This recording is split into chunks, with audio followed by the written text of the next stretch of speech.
Hi friends, welcome to Shami's kitchen. എല്ലാവർക്കും സുഖമാണല്ലോ. ഇന്ന് നമ്മൾ തയ്യാറാക്കുന്നത് വളരെ എളുപ്പത്തിലും അതുപോലെ തന്നെ വളരെ ടേസ്റ്റി ആയിട്ടും തയ്യാറാക്കി എടുക്കാൻ പറ്റുന്ന നല്ലൊരു ബ്രേക്ക്ഫാസ്റ്റ് റെസിപ്പിയാണ്. അപ്പോൾ എല്ലാവരും ഒന്ന് സ്കിപ്പ് ചെയ്യാതെ കണ്ടേക്കണം. കൂടെ തന്നെ നമ്മുടെ ഈ ഷമീസ് കിച്ചൻ ചാനൽ ഇതുവരെയും സബ്സ്ക്രൈബ് ചെയ്യാത്തവരുണ്ടെങ്കിൽ അല്ലെങ്കിൽ ഇത് ആദ്യമായിട്ടാണ് കാണുന്നതെങ്കിൽ പ്ലീസ് ഒന്ന് സബ്സ്ക്രൈബ് ചെയ്തേക്കണേ. പിന്നെ കൂടെ തന്നെ ആ തൊട്ടടുത്ത് കാണുന്ന ബെല്ലേക്കൽ ഓൾ കൂടി ഒന്ന് മറക്കാതെ പ്രസ് ചെയ്തേക്കണം. എന്നാൽ ശരി, നമുക്ക് വേഗം വീഡിയോയിലേക്ക് പോകാം. അപ്പോൾ നമ്മുടെ ഈ ഈസി സിമ്പിൾ ബ്രേക്ക്ഫാസ്റ്റ് റെസിപ്പി തയ്യാറാക്കി എടുക്കാനായിട്ട് ഫസ്റ്റ് നമുക്ക് വേണ്ടത് മൈദാമാവാണ്. ഞാനിപ്പോൾ 1 കപ്പ് അളവിൽ മൈദാമാവ് എടുത്തിട്ടുണ്ട്. ഇതിന് പകരം നമുക്ക് ഗോതമ്പ് പൊടിയിലും തയ്യാറാക്കി എടുക്കാവുന്നേ ഉള്ളൂ. രണ്ടിൻ്റെയും ടേസ്റ്റ് വ്യത്യാസം ഉണ്ടാവും. ഞാനിപ്പോൾ 1 കപ്പ് അളവിൽ മൈദാമാവാണ് എടുക്കുന്നത്. അപ്പോൾ ഇതുപോലെ ഒരു ബൗളിലേക്ക് ഇപ്പോൾ ചേർത്ത് കൊടുത്തിട്ടുണ്ട്. ഇത് 125 ഗ്രാമാണ്. പിന്നെ നമുക്കിതിലേക്ക് വേണ്ടതാണ് ഒരു 1/4 കപ്പ് അളവിൽ ഗോതമ്പ് പൊടിയും കൂടി. അപ്പോൾ നമ്മൾ 1 കപ്പ് അളവിൽ ഗോതമ്പ് പൊടിയാണ് എടുക്കുന്നതെങ്കിൽ ഒരു 1/4 കപ്പ് അളവിൽ മൈദാമാവ് ചേർത്തേക്കണം. ഞാനിപ്പോൾ ഇതുപോലെ ഒരല്പം ഗോതമ്പ് പൊടിയും കൂടി ഇതിലേക്ക് ചേർക്കുകയാണ്. ഇനിയിപ്പോൾ കംപ്ലീറ്റ് ആയിട്ട് ഗോതമ്പ് പൊടി മാത്രം വെച്ചിട്ട് തയ്യാറാക്കാനാണെന്നുണ്ടെങ്കിൽ അങ്ങനെ ചെയ്ത് കൊടുത്താലും കുഴപ്പമൊന്നുമില്ല. ഇത് രണ്ടുമായി കഴിഞ്ഞാൽ പിന്നെ നമുക്കിതിലേക്ക് വേണ്ടതാണ് ഇതുപോലെ ഒരല്പം റെഡ് ചില്ലി ഫ്ലേക്സും കൂടി വറ്റൽമുളക് ചെറുതായിട്ടൊന്ന് മിക്സിയിലിട്ട് പൊടിച്ചെടുത്തതാണ്. അതും കൂടി ചേർക്കാം. നമ്മുടെ എരിവിനനുസരിച്ചിട്ട് ഒരല്പം മാത്രം ചേർത്ത് കൊടുത്താൽ മതിയാവും. കൂടെ തന്നെ പിന്നെ നമുക്കിതിലേക്ക് വേണ്ടതാണ് ഇതുപോലെ ചെറുതായിട്ടൊന്ന് അരിഞ്ഞെടുത്ത സവാളയും കൂടി നല്ലതുപോലെ പൊടിയായിട്ടൊന്ന് അരിയാൻ വേണ്ടിയിട്ട് പ്രത്യേകം ശ്രദ്ധിച്ചേക്കണം. അപ്പോൾ അതുകൂടി ചേർത്ത് കൊടുക്കാം. കൂടുതൽ അളവിൽ വേണമെന്നുണ്ടെങ്കിൽ കൂടുതലായിട്ട് ചേർക്കാം. കുറച്ച് മതിയെങ്കിൽ കുറച്ച് ചേർത്ത് കൊടുത്താലും കുഴപ്പമൊന്നുമില്ല. പിന്നെ നമുക്ക് വേണ്ടതാണ് ഇതുപോലെ 1 ടീസ്പൂൺ നിറയെ പഞ്ചസാരയും കൂടി. അപ്പോൾ ചെറിയൊരു മധുരം കൂടി കിട്ടാൻ വേണ്ടിയിട്ടാണ് നമ്മൾ ഈ പഞ്ചസാര ചേർക്കുന്നത്. ലൈറ്റായിട്ടുള്ള മധുരം ഉണ്ടാവുള്ളൂ. പിന്നെ വേണ്ടത് നമുക്ക് ആവശ്യത്തിന് കുറച്ച് മല്ലിയിലയും കൂടിയാണ്. അപ്പോൾ നമ്മുടെ ഇഷ്ടത്തിനനുസരിച്ചിട്ട് മല്ലിയിലയുടെ അളവ് കൂട്ടുകയോ കുറയ്ക്കുകയൊക്കെ ചെയ്യാവുന്നതാണ്. കൂടുതൽ മല്ലിയിലയുടെ ഫ്ലേവർ കൂടുതൽ ഇഷ്ടമാണെന്നുണ്ടെങ്കിൽ നമുക്ക് കുറച്ചുകൂടി കൂടുതൽ ചേർക്കാവുന്നേ ഉള്ളൂ. ഇത്രയും ആയിക്കഴിഞ്ഞാൽ പിന്നെ നമുക്കിതിലേക്ക് വേണ്ടത് ഇതുപോലെ ഒരു മുട്ടയും കൂടെയാണ്. അപ്പോൾ വേണമെന്നുണ്ടെങ്കിൽ ഒരു മുട്ടയും കൂടെ കൂടുതൽ എടുക്കാം. പക്ഷേ മുട്ടയുടെ മണം നന്നായിട്ട് ഫ്രണ്ടിലുണ്ടാവും. അപ്പോൾ അങ്ങനെ വേണ്ടാന്നുണ്ടെങ്കിൽ ഒരൊറ്റ മുട്ട മാത്രം മതിയാവും. അപ്പോൾ ഈ കോഴിമുട്ടയ്ക്ക് പകരം നമുക്ക് താറാവ് മുട്ടയാണെന്നുണ്ടെങ്കിൽ അതും എടുക്കാം കേട്ടോ. ഏതായാലും പ്രശ്നമൊന്നുമില്ല.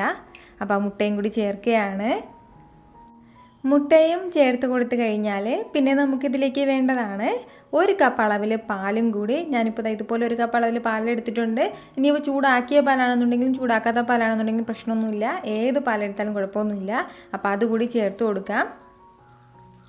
ഈ പാലൊക്കെ ചേർത്തിട്ട് നമ്മൾ നന്നായിട്ടൊന്ന് മിക്സ് ചെയ്ത് കൊടുത്തതിന് ശേഷം പിന്നീട് നമുക്ക് ആവശ്യമുള്ള വെള്ളം ഒഴിച്ചു കൊടുത്താൽ മതിയാവും. ഇത് ഇത്രയും ആയിക്കഴിഞ്ഞാൽ പിന്നെ വേണ്ടത് ഒരു ഹാൻഡ് വിസ്ക് വെച്ചിട്ടോ അല്ലാന്നുണ്ടെങ്കിൽ ഒരു സ്പൂൺ വെച്ചിട്ടോ എങ്ങനെയാണെന്ന് വെച്ചാൽ നന്നായിട്ട് നമ്മളിതൊന്ന് മിക്സ് ചെയ്തെടുക്കണം. കട്ടയൊന്നും കിട്ടാതെ നല്ലതുപോലെ ഒന്ന് മിക്സ് ചെയ്തെടുക്കണം. അപ്പോൾ ഇനി ഇതിലേക്ക് നമുക്ക് വെള്ളം ചേർക്കേണ്ടതായിട്ടുള്ള ആവശ്യമുണ്ട്. അത് നല്ലതുപോലെ ഒന്ന് മിക്സ് ചെയ്തതിന് ശേഷം പിന്നീട് നമുക്ക് വെള്ളം ചേർത്ത് കൊടുത്താൽ മതിയാവും. കാരണം ഒരുപാട് വെള്ളം കൂടിപ്പോകാൻ പാടില്ല. അതിൻ്റെ പേരിലാണ്. ഇതുപോലെ കട്ടയൊന്നും ഇല്ലാതെ ഞാനിപ്പോൾ നന്നായിട്ട് മിക്സ് ചെയ്ത് എടുത്തിട്ടുണ്ട്. അപ്പോൾ ഇത്രയും ആയിക്കഴിഞ്ഞാൽ പിന്നെ നമുക്ക് വേണ്ടതെന്ന് വെച്ചാൽ കുറച്ചും കൂടി വെള്ളം കൂടി ചേർത്ത് കൊടുക്കാനുണ്ട്. വളരെ കുറച്ച് മാത്രമേ വെള്ളം ചേർക്കാൻ പാടുള്ളൂ. ഒരുപാട് വെള്ളം ചേർക്കരുത്. ഈ ഒരളവിൽ ഞാനിപ്പോൾ വെള്ളം ചേർത്തിട്ട് വീണ്ടും ഒന്നും കൂടി മിക്സ് ആക്കുകയാണ്. വേണമെന്നുണ്ടെങ്കിൽ മാത്രം പിന്നീട് വെള്ളം ചേർക്കാം. ഈ ഒരു കൺസിസ്റ്റൻസിയിലാണ് ഞാനിപ്പോൾ ഇതിപ്പോൾ നന്നായിട്ട് മിക്സ് ചെയ്ത് എടുത്തിട്ടുള്ളത്. അപ്പോൾ ഇതുവരെ നമ്മളിതിലേക്ക് ഉപ്പൊന്നും ചേർത്ത് കൊടുത്തിട്ടില്ലായിരുന്നു. അപ്പോൾ ആവശ്യത്തിനുള്ള കുറച്ച് ഉപ്പും കൂടി ചേർക്കാം. ഈ ഒരളവിൽ ആവശ്യത്തിനുള്ള ഒരല്പം ഉപ്പും കൂടി ചേർത്ത് കൊടുത്തതിന് ശേഷം നന്നായിട്ടൊന്ന് മിക്സ് ചെയ്തെടുക്കാം. നല്ലതുപോലെ ഇതുപോലെ ഒന്ന് മിക്സ് ചെയ്തെടുക്കണം. അതിനുശേഷം വളരെ സിമ്പിൾ അടിഞ്ഞ് പുളിക്കാനൊന്നും വെക്കണമെന്നുള്ള ആവശ്യമൊന്നുമില്ല. പെട്ടെന്ന് തന്നെ നമുക്കിത് ചുട്ടെടുക്കാവുന്നേ ഉള്ളൂ. അപ്പോൾ ഇതുപോലെ ഇനിയിപ്പോൾ വെള്ളം വേണമെന്നുണ്ടെങ്കിൽ ആവശ്യത്തിന് കുറച്ച് ചേർത്ത് കൊടുക്കാം. ഇല്ലാന്നുണ്ടെങ്കിൽ ഈ കട്ടി തന്നെ ധാരാളമാണ്.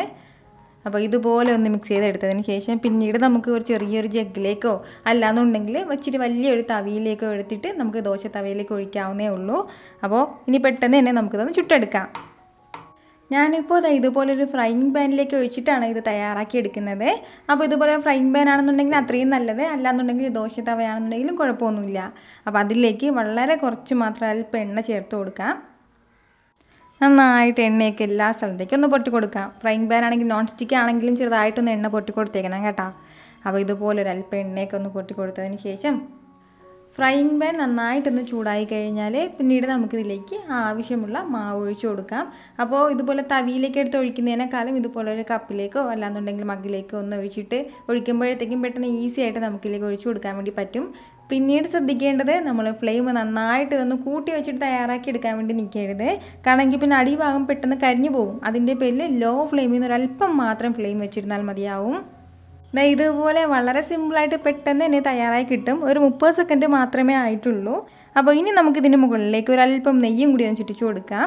അപ്പോൾ നെയ്യ് ഉണ്ടെങ്കിൽ ഉറപ്പായിട്ട് നെയ്യ് എടുത്തേക്കണം. ഇല്ലാന്നുണ്ടെങ്കിൽ ബട്ടർ ചേർക്കാം.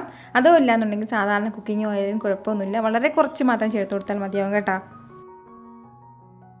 ഇതുപോലെ ഒരു സൈഡ് ഒന്ന് കുക്കായി കഴിഞ്ഞാൽ പിന്നെ നമുക്ക് തിരിച്ചിട്ട് കൊടുക്കാം.